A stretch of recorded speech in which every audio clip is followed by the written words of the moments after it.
Join होने दो अभी।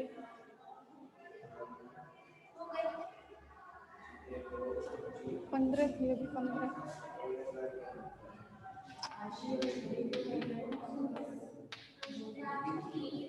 अब देखो यहाँ पर जो एल वाई एल जेड है minus L Z L y, उसको क्या लिख सकते हैं, i cap L Y L z का कम्यूटेटर, इस तरीके से लिख सकते हैं ना।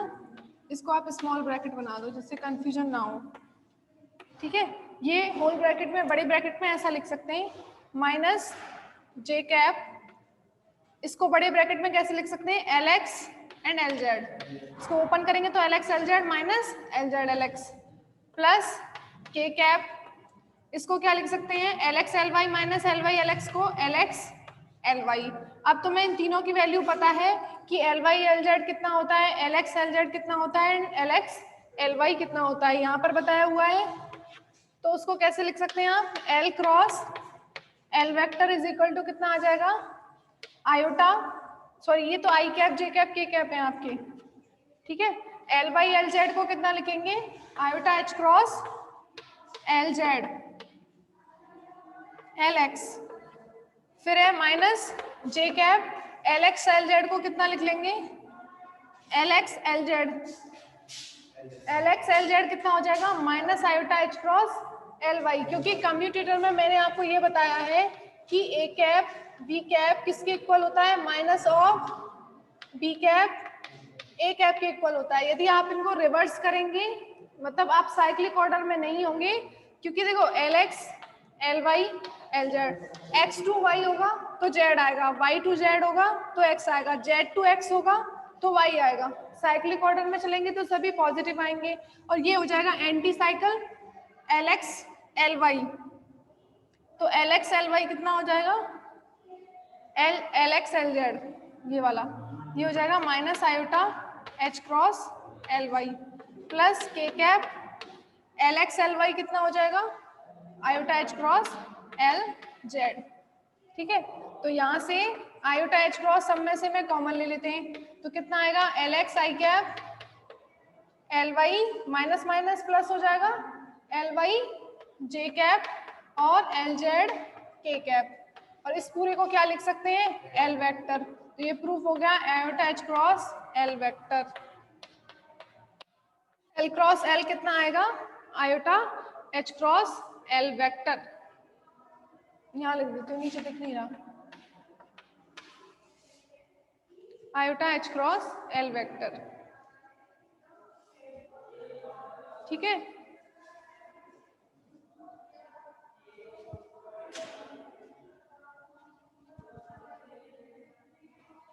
तो एक ये प्रूफ हो गया आपका।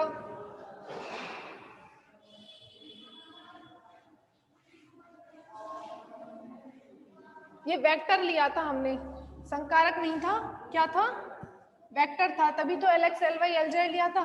तो L vector cross L vector कितना आता है, iota cross h cross L, और इसका वैल्यू एल एक्स का एल वाई का कितना आता है, 0। L x L y iota H cross L Z, L x L y दो बार लिख दिया ये, है ना।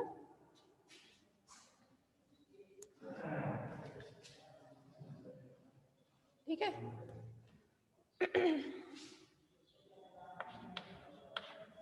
तीन ये हो गए आपके, एक ये हो गया। इसके अलावा और कौन से संबंध हो सकते हैं इसके, जैसे हम लेते हैं L square L x, L square L x, L square L Y और एल स्क्वायर एल जेड, इनका जो क्रम विन्मयक संबंध से जो वैल्यू आती है वो हमेशा 0 होती है, ठीक है। अब एक का प्रूफ बता देती हूँ, बाकी दोनों का सेम तरीके से हो जाएगा, ठीक है।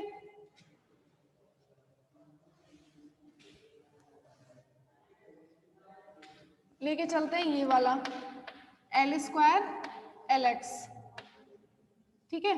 तो एल स्क्वायर को मैं क्या लिख सकती हूँ, L x square plus L Y square plus L Z square into L x लिख सकती हूँ ना ऐसा, बिकॉज एल वेक्टर कितना है, x i cap plus Y j cap plus Z k cap. यदि मैं इसके मैग्नीट्यूड का स्क्वायर करती हूँ तो कितना आएगा, L x square plus L Y square plus L Z square, इसके मैग्नीट्यूड का square i cap dot i cap 1, j cap dot j cap 1, k cap dot के कैप 1 और स्क्वायर हो जाएगा।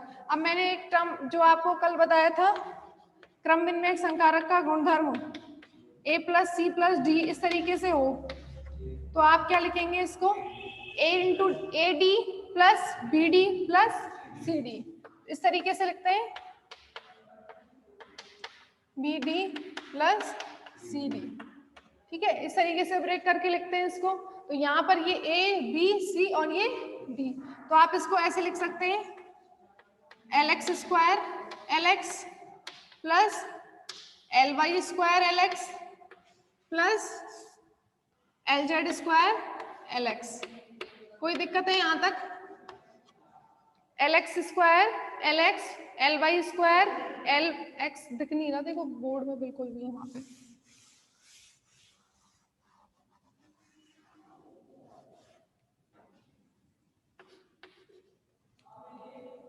L Y square L x plus L Z square L x.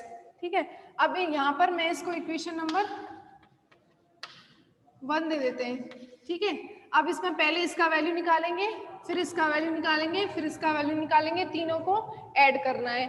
तो अब देखो यहाँ पर फर्स्ट में लेके चल रही हूँ L x square L x, इसकी वैल्यू क्या होगी बताओ?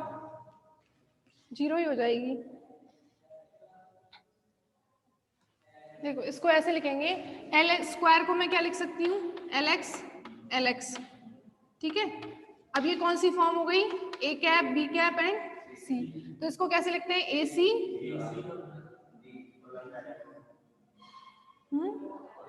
ए सी प्लस बी सी, तो लिखेंगे हाँ वो लिखेंगे इनटू वाले में प्लस होता है तब लिखते हैं ए सी प्लस बी सी। अब इनटू होता है तो पहले ए को बाहर निकालेंगे बी इंटू सी और फिर बी को पीछे बाहर निकालेंगे ए इंटू सी, तो इस तरीके से आता है। बी को बाहर निकाला एल एक्स प्लस और फिर बी को सॉरी पहले तो ए को बाहर निकालेंगे फिर दूसरी टर्म में बी को बाहर निकालेंगे। इसी तरीके से बताया ना क्रम विन्यायक गुणधर्म, गुणा के क्रम विन्यायक गुणधर्म से ए को निकाला बी सी प्लस बी को पीछे निकालेंगे ए एंड सी। अब आपको पता है कि सेम होते हैं, तो एल एक्स का वैल्यू कितना होता है? 0 होता है, तो 0 प्लस 0 कितना आ जाएगा? की वैल्यू कितनी आ गई आपकी? 0। ठीक है, अब अगेन कौन सा है? L Y square L x. L Y square L x की वैल्यू निकालने के लिए एल वाई स्क्वायर को कितना लिख लेंगे?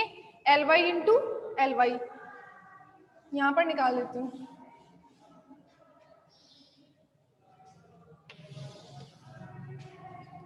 L Y square L x. ठीक है, दूसरी टर्म क्या है? L Y square L x. अब इसको मैं क्या लिख सकती हूँ? एल वाई स्क्वायर को L y into L Y और एल एक्स। फिर से हो गया ए कैप बी कैप, सभी यहाँ पर संकारक हैं इसलिए मैं कैप लगाना जहां भूल रही हूँ आप सबको कैप लगाना है वहां पर। ठीक है, एक बार कर लो, लास्ट में कैप लगा दो, वो जरूरी है। ठीक है, अब इसमें क्या करना है? पहले ए को बाहर निकालेंगे एल वाई, अंदर क्या आएगा? बी एंड सी प्लस फिर क्या करेंगे? बी को पीछे बाहर निकालेंगे A and C, L y and L x. C को बाहर बी को बाहर निकालना है। अब बताइए मुझे कि एल वाई एल एक्स का कम्यूटेटर क्रम विन्यायक क्या होता है? एल वाई एल एक्स का, एल वाई एल एक्स का, चूंकि एक्स वाई का कितना होता है? Iota H cross L Z, तो L Y L x opposite का क्या हो जाएगा? Minus iota H cross L z. ठीक है, फिर है एल वाई एल एक्स का, एल वाई हाँ दोबारा से एल वाई एल एक्स ये हो जाएगा माइनस का iota H cross L Z L Y.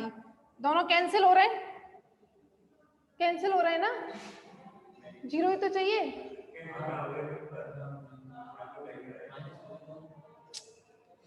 क्यों नहीं हो रहे? अच्छा दोनों प्लस के हैं, अच्छा नहीं सही है, वो ऐड ही होंगे। Minus 2 iota H cross L Y L z. Minus 2 iota H cross L Y L z. ठीक है, अब मैं इसी को मिटा रही हूँ, जो जीरो आया है ना इसकी वैल्यू जीरो आ गई है। अब हमें थर्ड टर्म इसका भी निकाल लिया, अब थर्ड टर्म रह गई है L Z square L x, L Z square L X. इसका पहली वाली का क्या आ गया, L x square L x का जीरो आया इस तरीके से। ठीक है, तो पहले स्क्रीनशॉट ले लूं। अब थर्ड निकालना है हमें L Z square L x का।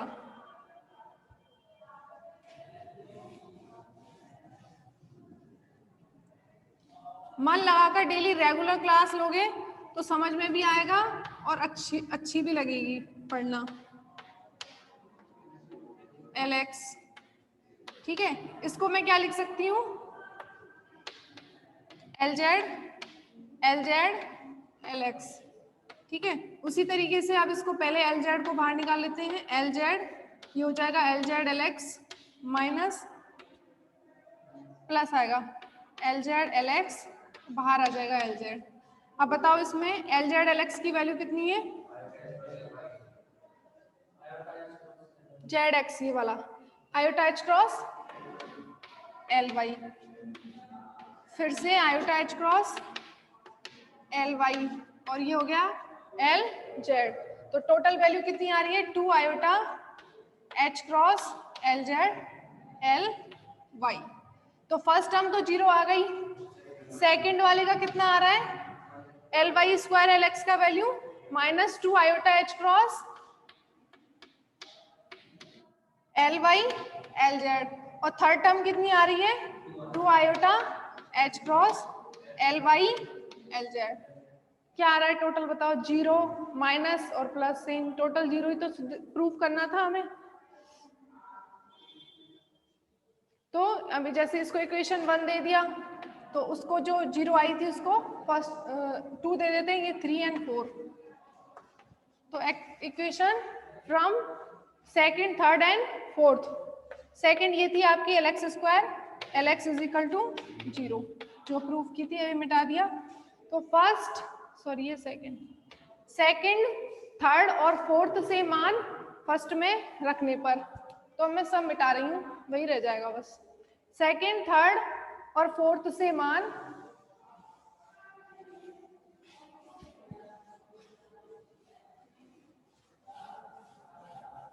इस इक्वेशन फर्स्ट में रखना है, इस वाली में।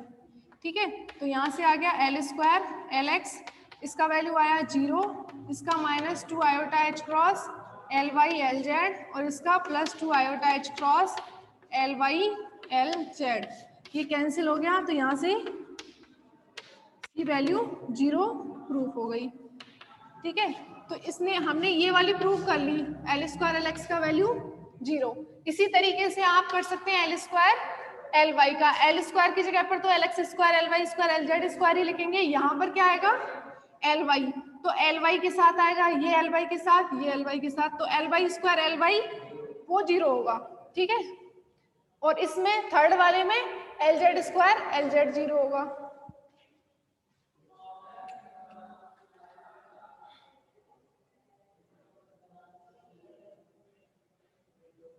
तो इस तरीके से आपके ये अब कंप्लीट हो गए कोणीय संवेग संकारकों के लिए क्रम विन्यास संबंध। ठीक है, तो एक तो ये आ सकता है प्रूफ करने के लिए, इनमें से आता है कोई भी, और ये तो आप कर ही सकते सिंपल, और ये तीनों का प्रूफ, तीनों का सेम तरीके से होगा। ठीक है,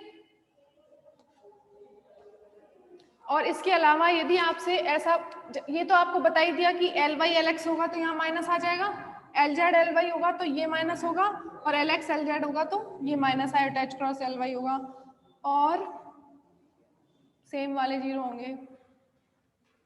एक चीज और जीरो होती है, वो रहे एल स्क्वायर वाले,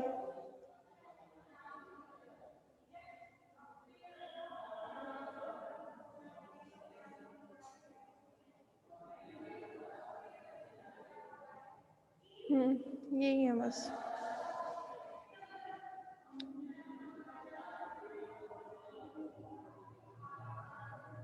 नेक्स्ट टॉपिक है आपका एरनफेस्ट प्रमेय, और वो लास्ट टॉपिक है शायद। ठीक है, तो कल एक तरीके से ये कंप्लीट हो जाएगी आपकी यूनिट एरनफेस्ट प्रमेय।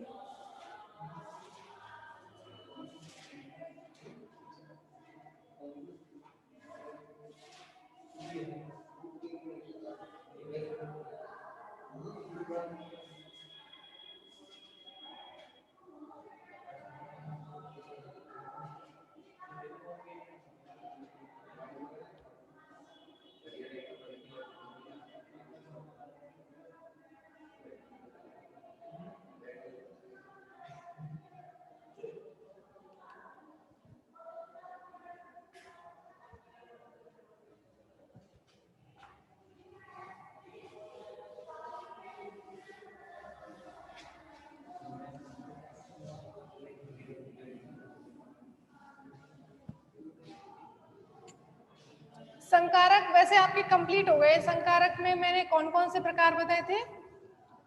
रैखिक संकारक, पहला तो रैखिक संकारी था, हर्मिटी संकारक और संलग्न संकारक, हर्मिटी, एंटी हर्मिटी सब हो गए, हैमिल्टोनियन संकारक। ठीक है, एक और रह गया है, और एक ये जो लास्ट बताया था क्रमविन्मयक संकारक। फिर क्रमविन्मयक संकारकों के गुणधर्म, उसके बाद ये संबंध सारे संवेग स्थिति के, संवेग के और कोणीय संवेग के। ठीक है, उसके बाद एक पैरिटी संकारक की परिभाषा और आ जाती है कई बार।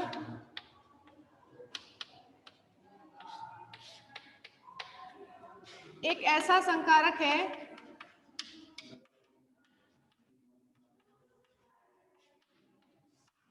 जिसे किसी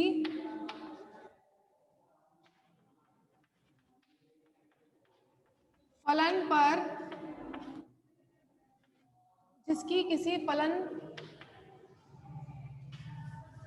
से तरंग फलन मतलब तरंग फलन से संक्रिया करने पर आइगेन मान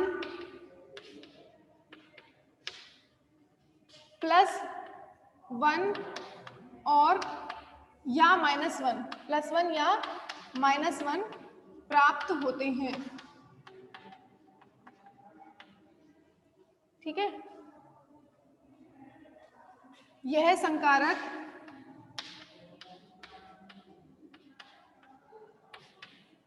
निर्देशांकों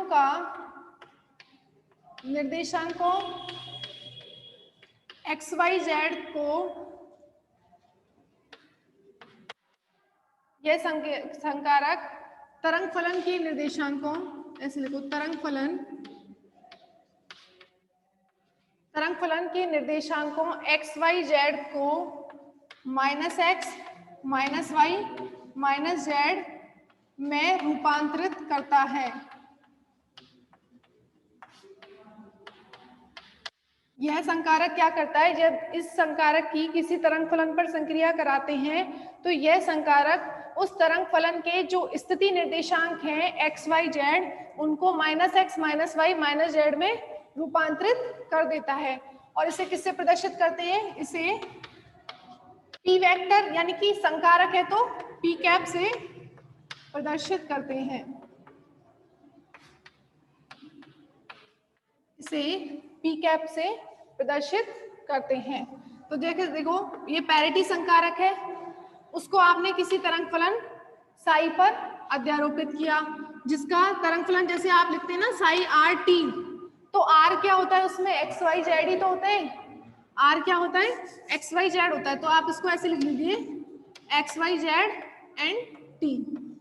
ठीक है, ये तरंग फलन हो गया आपका XYZ T। फिर ये संकारक है पैरिटी संकारक की किसी तरंग फलन साई से संक्रिया कराते हैं तो आइगेन मान क्या मिलता है? +-1 दोनों मिल सकते हैं। एक्चुअली में ये करता क्या है? जब इस पर संक्रिया कराते हैं तो XYZ को -x, -y, -z में रूपांतरित करता है। जैसे इस तरीके से -xy ये रूपांतरित कर दिया इसने तरंग फलन को, ठीक है। तो दो कंडीशन हो सकती हैं, plus minus psi X Y Z and T. तो मैंने आपको आइगेन मान समीकरण क्या बताई थी, जब किसी फलन पर कोई संकारक, जब किसी संकारक की किसी फलन पर संक्रिया की जाती है तो वही तरंग फलन किसी गुणांक के साथ मिलता है। जब किसी संकारक की किसी तरंग फलन पर संक्रिया की जाती है तो वही तरंग फलन किसी गुणांक के साथ मिलता है, तो ये क्या कहलाती है, आइगेन मान समीकरण या अवलाक्षणिक समीकरण, ठीक है। जिसमें ये जो गुणांक होता है वो क्या कहलाता है, आइगेन मान, और ये जो संकारक है वो, ये तो संकारक ही है और ये आइगेन फलन, ठीक है। फलन हमें वही मिलना चाहिए, यदि यहाँ पर फाई फलन मिलता है तो वो आइगेन समीकरण नहीं है, ठीक है। अब यहाँ पर देखो हमने पी कैप की संक्रिया कराई इस पर, तो हमें वही तरंग फलन मिल रहा है किसी गुणांक प्लस माइनस 1 के साथ में, तो प्लस माइनस 1 क्या हो जाएगा, आइगेन मान। और ये वाला जो तरंग फलन है पी कैप साई लिखने पर जो हमें मिल रहा है वो क्या हो जाएगा, आइगेन फलन। पी कैप संकारक के संगत आइगेन मान के मान कितने हो सकते हैं, plus minus 1। P cap parity संकारक के संगत आइगेन मान, पी कैप पैरिटी संकारक के संगत आइगेन मान सदैव प्लस माइनस 1 होते हैं, ठीक है। तो प्लस माइनस 1 ही हो सकते हैं इसके आइगेन मान। अब प्लस माइनस 1 कब कब होंगे और कैसे होंगे, जब तरंग फलन जो है आपका सममित होता है तो आइगेन मान आएगा +1, और जब तरंग फलन आपका असममित होगा तो -1। अब सममित क्या होता है और असममित क्या होता है, ये मिटा दूं ना ये वाला यहां से, तो आइगेन मान समीकरण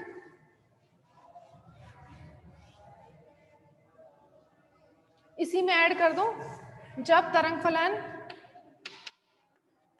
जब संबंधित तरंग फलन सममित होता है, जब तरंग फलन सममित होता है तो संगत आइगेन मान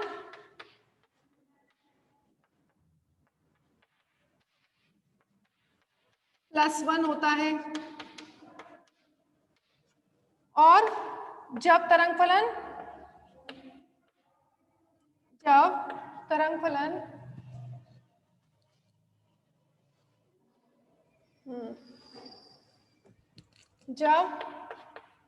तरंग फलन असममित होता है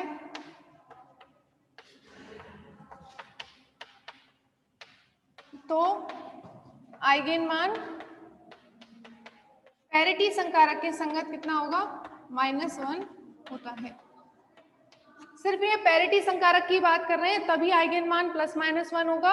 यदि तरंग फलन सममित है तो आइगेन मान +1 और असममित है तो -1। अब सममित और असममित कैसे, जैसे कोई तरंग फलन हमने मान लिया Sai = x² + y² + z² + t, क्योंकि साई किस पे, x और y z और t सब पर निर्भर करता है।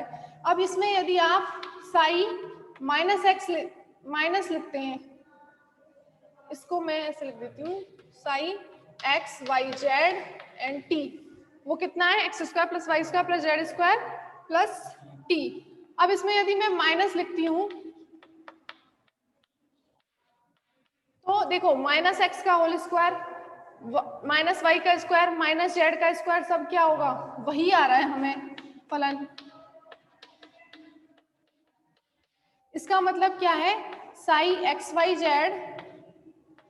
किसके इक्वल है, Sai -x -y and -z के। तो ये तरंग फलन कैसा होगा, सममित है। तरंग फलन कैसा है, सममित है। अब यहाँ पर जैसे आपने -x -y -z करते हैं तो हमें वही मिल रहा है x y z, तो आगे क्या आएगा +1। तो सममित तरंग फलन के संगत आइगन मान +1। और यदि आपका तरंग फलन यदि psi x y z t is equal to आपका ऐसा फलन है x + y + z + t, तो इसमें यदि आप साई -x लिखते हैं -y लिखते हैं -z एंड t, तो ये कितना हो जाएगा -x -y -z and t। इसका मतलब ये किसके इक्वल आ रहा है, माइनस बाहर लेंगे तब Sai x y z t के इक्वल है। इसका मतलब जब ये असममित तरंग फलन है तो बाहर क्या आएगा -1, तो -1 है तो आइगन मान पैरिटी संकारक के संगत असममित तरंग फलन। ठीक है, तो ये स्क्रीनशॉट ले लो। अब नेक्स्ट लास्ट टॉपिक रह गया आपका इस यूनिट का एरेनफेस्ट प्रमेय, वो कल पढ़ेंगे। अब मंडे से नेक्स्ट यूनिट स्टार्ट हो जाएगी। स्क्रीनशॉट लेना है।